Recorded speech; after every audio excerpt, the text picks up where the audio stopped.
Out. En minutitos habla aquí con nosotros y nos explica punto por punto Lucio Di Matteo cuánto significa pagar, cómo estamos y qué pasa si no hay un acuerdo. Pero estamos con el primero de nuestros invitados de la tarde. Muchísimas gracias por estar aquí, al general Martín Balsa. Un gusto poder tenerlo en el contexto de la presentación de su libro del que vamos a hablar ya, Bitácora de un soldado, mis memorias de Perón a Kirchner. Quería preguntarle, bueno, primero que nada, ¿cómo ve la situación que se está dando en este momento respecto del tema holdouts, digamos? ¿Usted qué conoce respecto de eso? Y como ciudadano, ¿cuál es su mirada de lo que está pasando? Yo les agradezco. Hola, Martín. Luciana, Pablo, Bienvenido. les agradezco la gentileza de invitarme. No soy experto en la materia, está lleno de expertos de esta materia, yo escucho economistas De todos lados. Que creo que tienen mayor conocimiento desde el punto de vista económico. Yo, mis conocimientos económicos se reducen quizás cuando en la facultad, en abogacía, estudié un poquito abogacía, no me recibí porque, bueno... Hasta ahí llegamos. No, era teniente, después Claro, me salió una comisión al Medio Oriente cuando era capitán, después de la guerra de los 6 días antes de Yom Kippur, volví, me casé, no pude terminar, pero me sirvió mucho. Pero economía política, que fue la materia que rendí, evidentemente la rendí hace muchos años y este es un tema muy complejo, muy complejo, que yo creo que sí comparto lo que han dicho muchos economistas, que hay que encontrarle una solución, la solución más adecuada para no afectar. Sí, salir de esta incertidumbre. Bueno, hoy tenemos una incertidumbre grande, pero claro, evidentemente no puede ser a cualquier costo. No, seguro, poniendo el ojo y con mucha atención. Hoy tenemos este tema, tenemos lo de Lula también de altísimo impacto. Usted viene de Colombia, porque da la impresión como que el continente empezó a estar otra vez distinto, ¿no? Pasamos de gobiernos populistas a otro tipo de, o a cuestionamientos a este tipo de gobiernos. Y la justicia encima, lo de Lula hoy realmente ha sido fuerte, ¿no? Como imagen es fuerte. Yo lo vi recién, estaba un poco indignado, hablaba de prejuicios, de falsas imputaciones. En ese sentido, la justicia de Brasil, en otros casos, no el del expresidente Lula, en otros casos ha sido muy rígida. Dura, y ¿no? está actuando dura, pero creo que evidentemente la ley es la norma de carácter general que rige la convivencia social. Tenemos que atenernos estrictamente a la ley. Muy difícil de aplicar en la Argentina, porque todo lo que es ley o norma le encontramos siempre la parte para justificarlo. Recién usted también participaba, veíamos lo de los manteros. Y uno dice, en otras sociedades, usted viene de Colombia, uno ve un orden, la gente hay cosas que no las hace porque sabe que no se pueden o si no tiene una sanción. Acá desafiamos siempre todo, ¿no? No solo en Colombia, yo estaba embajador en Costa Rica. En Costa Rica. En cualquier otro país europeo, la protesta evidentemente es un derecho, el derecho de huelga también es un derecho, está en la Constitución Nacional. Pero todo tiene un límite, ¿no es cierto? No se puede afectar, por ejemplo, el derecho de los demás a transitar libremente por todo el territorio argentino, está en el preámbulo de nuestra Constitución. De manera que yo creo que, indudablemente, contra las instituciones republicanas, que afecta a las instituciones republicanas en cualquier país del mundo, no estoy hablando de Argentina, o que afecta a la democracia, lo que creo yo que lo republicano es más amplio que lo de la democracia en sí. Y hay dos cosas que afectan, evidentemente, la corrupción y la impunidad. Sí. Porque corrupción hay en todos los países. El problema es cuando un hecho de corrupción conocido por la población, existe la impunidad. Claro. Eso sí afecta porque es una sociedad que descree de las instituciones. Bueno, hay que tener en cuenta que en la Argentina prácticamente no hay personas detenidas por hechos de corrupción, ¿no? Sí, no hay nadie importante preso. La gente dirá, si no está no está esta, ¿por qué me van a agarrar a mí que vendo remeras en la calle, no? Es como que se distorsiona todo. ¿Qué cree usted que va a pasar de aquí en más con ese tema? No, yo creo que se va a canalizar en el marco del derecho y del respeto estricto a la ley. Pero fíjese, ustedes me hacen reflexionar. Cuando yo era jefe del ejército, un juez federal que renunció horas antes de responder a un juicio político ante el Consejo de la Magistratura. Prefiero ni nombrarlo, pero lo voy a nombrar. Nómbrelo. Jorge Urso. Sí. Me imputó un hecho totalmente falso con burdas mentiras en un tema de las armas. En la apelación que hice a la Cámara Penal Económica, la Cámara Penal Económica dictaminó que no había nada para imputarle al ejército, ni mucho menos al jefe de Estado Mayor y a otros generales. Era tan burdo que cómo alguien puede creer que se puede desaparecer del ejército casi 30 cañones de 10 toneladas cada uno, 60.000 fusiles, claro, miles y miles de morteros y fusiles pesados, millones de munición. ¿Cómo? No tiene atribución un jefe de Estado Mayor para hacer eso. Apelé, confié en la justicia y la justicia dijo, no tiene nada para imputarle. Sin embargo, ese juez, sí, que no honró a la justicia, pero no era la justicia canalizó y dijo no, ni el ejército ni Balsa tenían nada que ver con eso. Sin embargo, me procesó y tuve 7 meses detenido en Campo de Mayo. Cuando ahora hay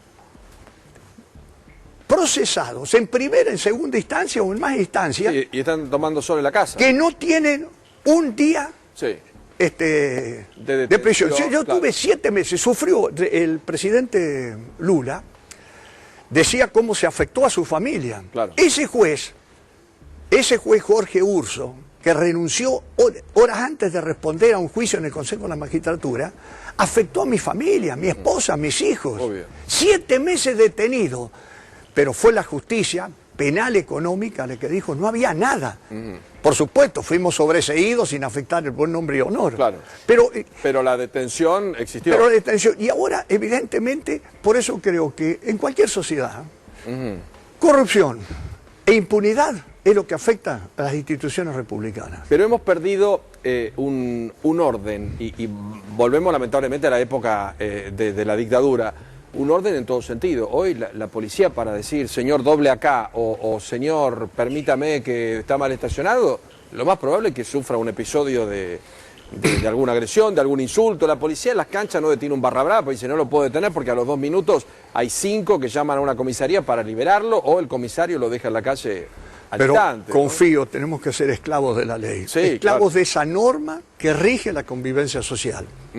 Pero soy optimista. No es fácil, pero lo vamos a lograr. General, ¿cómo ve la situación de las Fuerzas Armadas en la Argentina hoy? Bueno, yo fui el último jefe del Estado Mayor del Ejército del siglo. 48 años en el Ejército, los últimos 8 a cargo de la Fuerza. Puedo responder de mi gestión. Recibimos un ejército en circunstancias muy difíciles, con desencuentros internos, el levantamiento de los años 80, del 3 de diciembre del 90. Y creo que entregamos un ejército equipado, respetado por la sociedad, con gran presencia internacional por la fuerza de Peacekeeping Mission, las fuerzas de mantenimiento de la paz, equipado, adiestrado, respetado en el mundo, porque se conoció el ejército argentino con esas misiones que tuvimos en distintos escenarios. ¿Y puede alguna vez el ejército ahora, actualmente utilizárselo para algo, digo, más doméstico? Yo, mire, vengo de Colombia, y en Colombia hubo una guerra con la guerrilla durísima, y uno ve que el ejército está en las rutas como vigilando, controlando. Yo hice el camino de Cali a Bogotá. Y cada vez que pasa un auto, los chicos del ejército hacen así. Y yo pregunté a los colombianos, ¿qué es que todo el mundo te hace así? Dice, instauraron un gesto como para acercar el ejército a la gente, que la gente sienta que el ejército también puede tener funciones cercanas, puede estar no en los hechos bravos o en los hechos de cuestionamientos. ¿El ejército argentino cumple alguna función? Digo porque tenemos la frontera protegida, tenemos la gendarmería que viene acá al conurbano porque tenemos un desastre, no tenemos los radares que funcionan todo el día, tenemos una frontera impresionante, inseguridad por todos lados. ¿Qué función cumple o podría cumplir el ejército? Bueno, la misión del ejército es bien clara. Es la última ratio, el último elemento en el ejercicio del monopolio legal de la fuerza, sí, el monopolio legal de la violencia. Un filósofo Maritain decía el monopolio legal de la fuerza o de la violencia. Están las fuerzas policiales, las fuerzas de seguridad y luego las Fuerzas Armadas. Claro.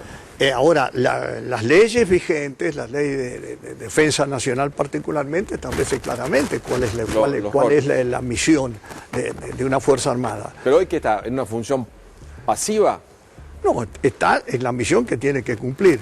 Posiblemente, quizás Pablo, en su pregunta, se refiere a algo que periódicamente en ciertos medios surge del empleo de las Fuerzas Armadas en la lucha contra el narcotráfico. Claro.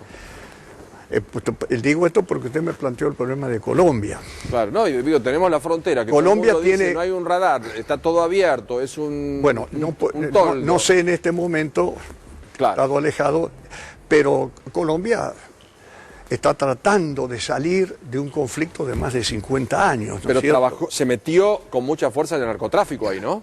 Sí, pero mi opinión en esto, yo estoy dando mi opinión, una opinión más. Y usted más. estuvo en Colombia y conoce. No soy experto en todo lo relacionado ni con seguridad ni con el narcotráfico. Pero no hubo solución al tema del narcotráfico en ningún país, inclusive en el cual hayan participado las Fuerzas Armadas. No quiero nombrar los países, pero la presencia de las Fuerzas Armadas en la lucha contra el narcotráfico no garantiza la solución. No garantizó. ¿Y tendría que venir entonces por la pata civil, considera usted? Creo que están las fuerzas policiales y las fuerzas de seguridad están capacitadas. Las Fuerzas Armadas pueden prestar el apoyo que la ley le fija, es decir, un apoyo de comunicaciones, transporte, racionamiento, alojamiento, radarización. Claro. Todo ese apoyo sí lo puede brindar, pero una Fuerza Armada no tiene ni por misión, ni por estructura, ni por despliegue, ni por armamento, está capacitada para actuar con el narcotráfico. Tiene otra misión. Y yo creo que en eso... Pero el tema del narcotráfico... que hoy es un tema muy complicado. Claro, el narcotráfico sí creo que no es un delito. El delito es el tráfico ilegal el contrabando de drogas ilícitas, pero está relacionado con el tráfico ilegal de armas, ilícito de armas, con la trata de personas, con el lavado de dinero, con el crimen organizado. Todo va atado. Y también tiene que estar comprometido un poder judicial en la lucha contra el narcotráfico. La parte migratoria es fundamental, pero yo no soy experto. Un expresidente. Es un cóctel bueno el que nos plantea, porque es lo que vivimos todos los días. Y a cada rato nos sorprendemos. Uy, miren la frontera, no andan los radares. Uy, miren el senador de no sé dónde, que lo agarraron con la camioneta, con la... Una cosa increíble. Un expresidente de un país muy importante de Latinoamérica, que es el país más elegante, más importante de Latinoamérica, en una conversación informal, yo le pregunté, el especialista en narcotráfico, un expresidente, cómo iba la lucha contra el narcotráfico, y me dijo, vea general, porque él siempre yo lo había conocido como general. Claro. Dice, la lucha contra el narcotráfico en el mundo y en Latinoamérica se va perdiendo. Se va perdiendo. Dice, se invierte mucho en la lucha operativa y quizás habría que invertir con menos inversión, pero en la parte preventiva, donde está todo esto, todos estos ingredientes que lo dice uno que no es experto, pero le digo, un poder judicial comprometido, la parte migratoria. El lavado de dinero está íntimamente relacionado, porque la droga, por ejemplo, de Colombia, entra a Estados Unidos. Estados Unidos no ha triunfado en la lucha contra el narcotráfico, es el consumidor de drogas número 1 en el mundo. La droga entra, el clorhidrato de cocaína, que a lo mejor la producción, esto puede salir $1.000, $1.200 un kilo de clorhidrato de cocaína de máxima pureza, pero en las calles de Nueva York y de Chicago se vende a $25.000, $30.000 y mucho más en las calles de Tokio. Entonces, ¿cómo entra a Estados Unidos la droga? Porque entra la droga y sale dinero, en cash, en efectivo, y ese dinero se lava. Creo que hay que atacarlo en todo, y no solo país por país, sino son delitos transnacionales todo esto que hemos hablado. ¿Y hoy cómo estamos acá? ¿Cómo lo ve por su experiencia? Yo siempre marco, bueno, el hecho de haber estado tanto tiempo en Colombia, siempre hay como un comparativo. Algunos dicen, bueno, el ejemplo Medellín, ¿cómo ve a la Argentina hoy y cómo los ve a ellos? ¿Porque algo solucionaron o no? No, yo veo que son dos contextos psicosocioculturales, políticos, económicos y militares completamente distintos. Usted nombró Medellín, Medellín es un caso, pero otro caso distinto es Cali, otro caso distinto es Bogotá. Es muy distinto. Es muy difícil comparar un escenario con otro. Ajá. Como el contexto psicosociocultural, político, económico y militar de México es completamente distinto. Diferente. Pero creo que hay que atacarlo en todas sus facetas. Es lo mismo cuando hablamos, pero estamos hablando de muchas cosas que no están en el libro, pero cuando hablamos de defensa, la defensa es un sistema de defensa nacional. Claro. Yo me recibí en 1955. Se ve que antes de 1955 había un sistema de defensa nacional, pero después de la participación de las Fuerzas Armadas en la vida política, que fue lamentable, desastrosa, mala, fue afectando la profesionalidad y el sistema de defensa que se ve que existió en los años 30, 40, 50, pero por el 55 las Fuerzas Armadas hasta, evidentemente, fin de siglo, las desgastó, las desprestigió, las desprofesionalizó.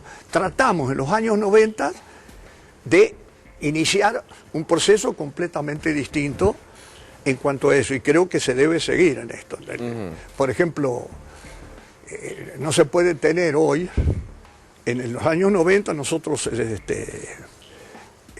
disolvimos unidades, fusionamos unidades, eliminamos unidades, eliminamos personales, y hubo un proceso de reestructuración y racionalización. Creo que eso tiene que ser permanentemente actualizado. Hay cosas que... Ahora, si usted me dice... La participación de las Fuerzas Armadas en la lucha contra el narcotráfico son decisiones políticas. ¿Que hay que tomarlas o no? Hay leyes muy claras al respecto, la Ley de Seguridad Nacional, pero sobre todo la Ley de Defensa Nacional, que establece bien en qué circunstancias participan. Por lo pronto, condiciona a que se declare el estado de sitio, condiciona a que se reúna el Consejo Nacional de Seguridad, y que sean sobrepasadas las fuerzas policiales y fuerzas de seguridad. Claro, que no puedan manejarlo. Claro, porque evidentemente el Estado no se puede autolimitar en el ejercicio legal.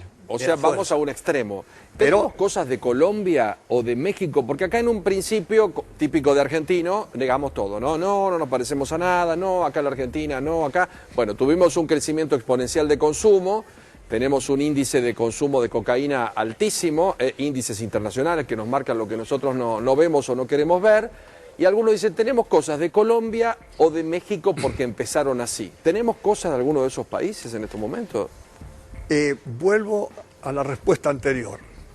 Creo que la situación son muy distintas. Distintas. Y lo digo por última vez. Pero en peligro. ¿Estamos en situación de peligro? Claro, evidentemente. Estados Unidos, en los últimos 80 años, no se ha librado del flagelo del narcotráfico. Basta ver películas. Claro. Yo recuerdo, era un joven subteniente, cuando vi una película, trabajaba Frank Sinatra. El hombre del brazo de oro. Era un morfinómano. La película blanco y negro. Pero en Estados Unidos, un conocido general, lo nombró Clinton en un departamento que era prácticamente el zar de la lucha antidroga. Tenía un presupuesto de $6.000 millones. Claro. Pero sin embargo, Estados Unidos... No resolvió. Sí, porque parece que el precio de la droga en las calles de Nueva York no ha variado, quiere decir que sigue entrando. Bueno, Estados Unidos, a través de la DEA, lleva adelante, digamos, operaciones en Colombia, donde usted estuvo, también en México. ¿Le parece que eso puede llegar a ser efectivo? Rogamos que sea efectivo, pero hasta ahora, vuelvo a lo que me dijo un experto, que la lucha se iba perdiendo. Claro. Estados Unidos en los últimos 80 años no solucionó el tema de la droga. Es el consumidor número uno del mundo. Y entran con mafias de distintos países, pero también con mafias estadounidenses. Balsa, le quería preguntar concretamente, y hablando del tema narcotráfico, drogas, sobre la ley de derribo, porque ya el gobierno fijó su posición con respecto a esto, y saber, por su experiencia, si en los otros países donde se aplica hubo resultados buenos y concretos aplicándose la ley de derribo. Y si hay elementos también en Argentina como para aplicarla, ¿no? Sí. Porque hablando de lo que faltaba. No tengo un conocimiento como para brindarle una respuesta a su pregunta por demás interesante. Pero voy a tratar de dar una respuesta. Un Estado tiene, los elementos del Estado son fundamentalmente tres. Un territorio, Sí. el espacio aéreo sobre ese territorio, un mar circundante. El otro elemento es la población que está dentro de ese territorio. Y el tercer elemento es el poder soberano sobre esa población y en ese territorio. Poder soberano que no admite por sobre él ningún otro poder. Un vuelo furtivo, cuando un determinado avión, esto, la experiencia, como embajador tenía que pedir permiso de sobrevuelo. Claro. Un vuelo argentino, que no sea vuelos de línea, me refiero. Un avión de la presidencia que vaya a hacer mantenimiento de Buenos Aires a Estados Unidos. Tiene que sobrevolar el espacio aéreo colombiano o costarricense. Hay que pedir permiso de sobrevuelo. Ese es un avión que pasa a 10, 12 mil metros de altura. Sin embargo, tiene que autorizar el país que pase por allá. Un vuelo furtivo, ¿qué intenciones tiene? ¿Por qué no presentó un plan de vuelo? Si no presenta un plan de vuelo es un signo de interrogación. Claro, ya hay algo raro. Si ese avión es interrogado por medios alternativos de distintos tipos, electrónicos de distintos tipos, no responde. Hay países que mandan un avión, el avión lo interroga, si no responde, hay distintos códigos también, movimientos de alas, no responde, se pasa a un fuego intimidatorio. Es decir, la ley de derribo es algo extremo, psicológico, ¿no es cierto?, disuasivo, extremo, pero ¿quién da la orden del derribo? En algunos países la da el presidente de la nación. Claro. Para lo cual tiene que estar viviendo eso, tiene que haber un centro de comando y control. Es muy difícil. Hubo un caso en Perú Sí, muy conocido. de un avión de Estados Unidos que no respondió, había modificado el plan de vuelo, fue derribado. Es un tema muy complejo. Sí. No eran narcotraficantes. Claro, acá nuestros vecinos tienen esta ley, por ejemplo, Brasil.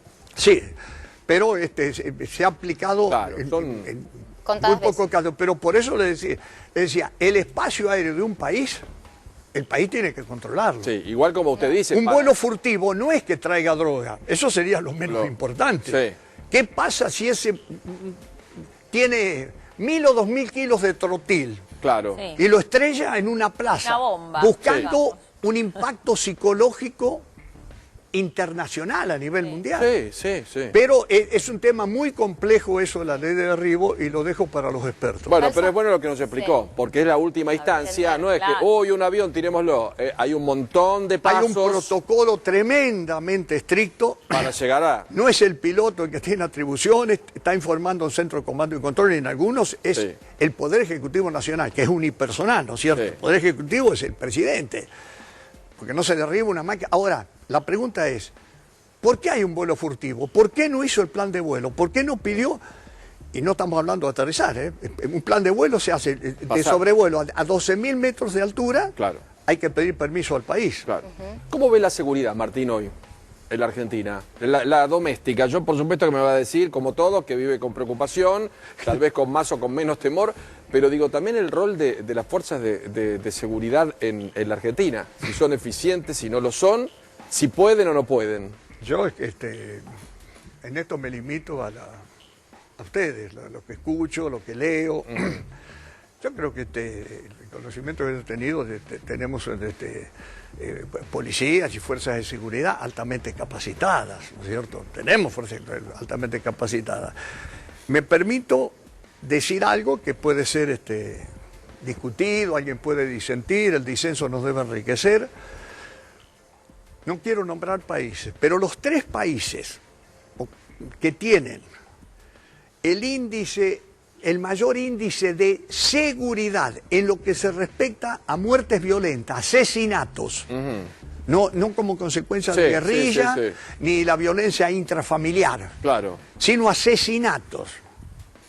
Cada 100.000 habitantes por año, en Latinoamérica es Chile, que tiene un promedio de, puedo equivocarme, más o menos 3 asesinatos cada 100.000 habitantes por año. Por año.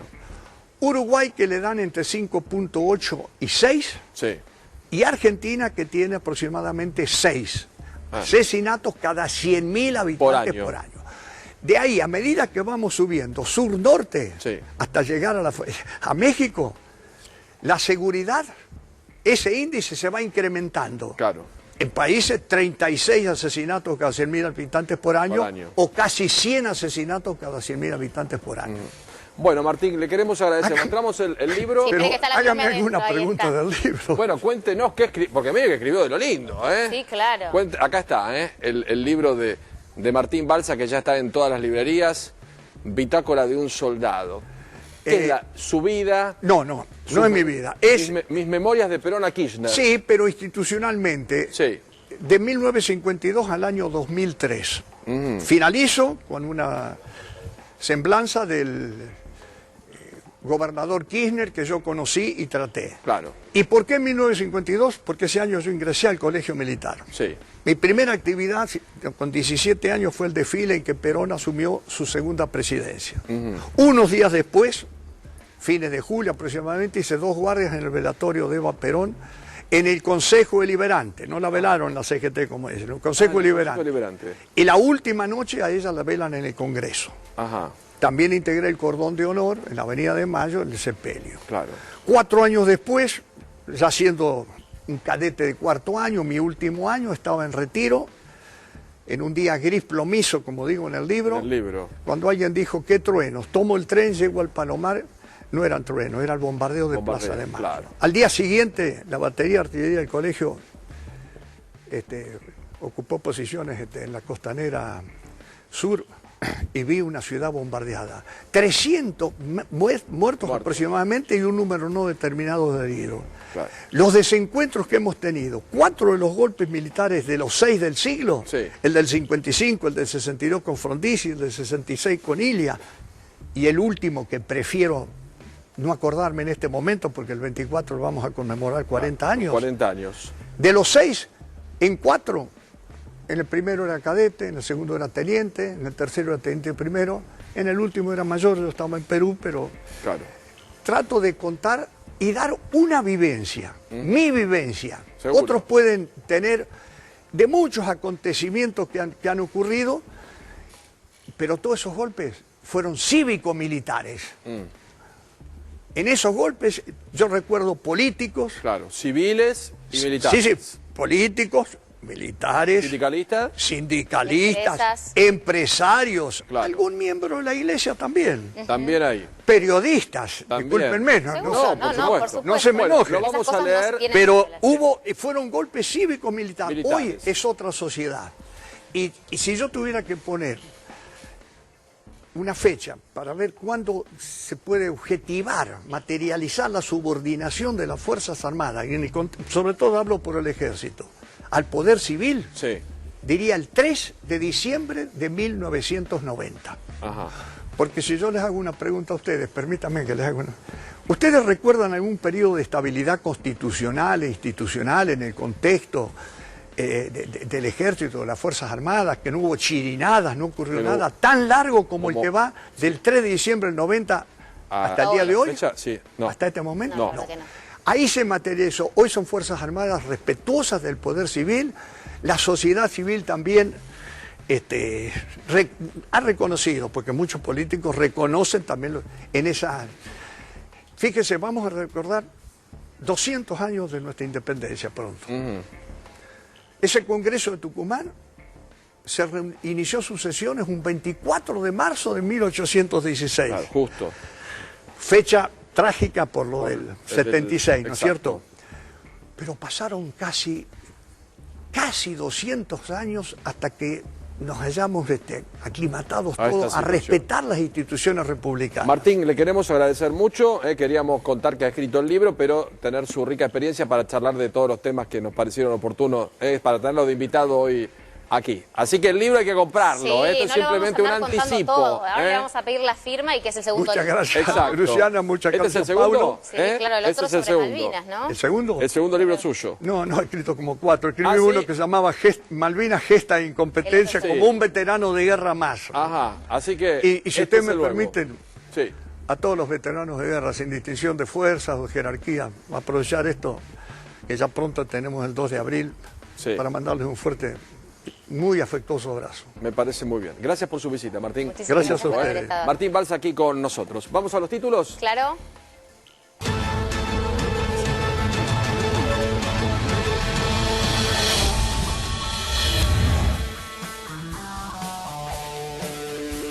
Tensión en Flores es porque un grupo de manteros resisten al desalojo de sus puestos en la vereda.